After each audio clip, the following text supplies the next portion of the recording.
looking okay, but many people hide what they're going through. When you see a person's face, they might be bubbly, smiling, and so on. You don't know the pain that they're going through in their hearts. And therefore, when she made this video, she actually mentioned a few things.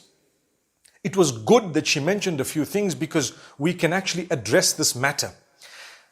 She was exploited as a daughter-in-law and as a wife. She was actually abused to the degree that she felt there is no way out. Her family couldn't do much because of culture. Her in-laws and her husband, according to her, kept on demanding from her every single thing more than she could actually manage, according to her.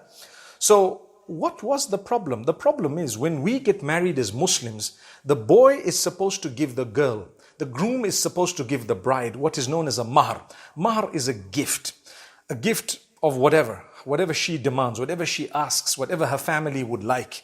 And he needs to assume responsibility of 3 basic things as a minimum: food, clothing, and accommodation. He needs to provide for her a place, he needs to give her food, he needs to make sure that she is dressed and she has clothing.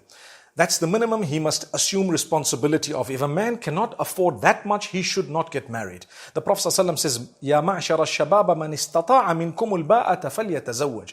Whoever from amongst you, O youth, is able and capable to assume the full responsibilities of marriage, get married. If you can't do that, you cannot get married. Unless obviously you have someone helping you like your father or your folks, that would be okay. But when we have, because of a culture we're following that is against the Islamic teaching, imposed on the bride to pay money to get married. So the dowry comes the other way around, un-Islamic, unacceptable. What happens, we say the girl has to come up with the house, the car, her entire salary. She must serve the husband's entire family. She must come up with the furniture, the clothing, everything else. And on top of that, she must be smiling all the time and be at the beck and call of the whole tribe. And she must be okay with that. That's un-Islamic. That's prohibited. That is what caused what Aisha did.